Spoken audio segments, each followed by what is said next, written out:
Hello everyone, welcome back to the channel. In this video, I'm going to walk you through on how to update an app on your Windows laptop. So for you to get started with that, first thing to do is to head over to your window, then click on the Windows Start button, then head over to your Microsoft Store.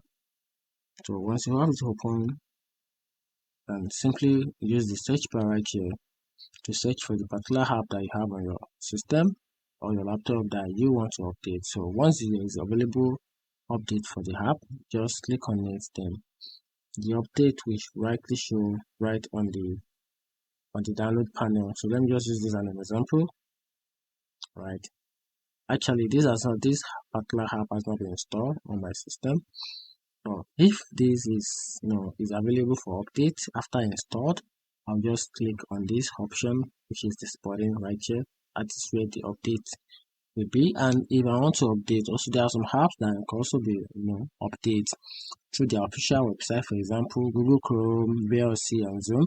If there's any available version of that, I can just simply go to their official website. Then I can simply download the new or official update for the app and other apps like that. And that's it. Find the video helpful, turn on the notification button, and follow for more.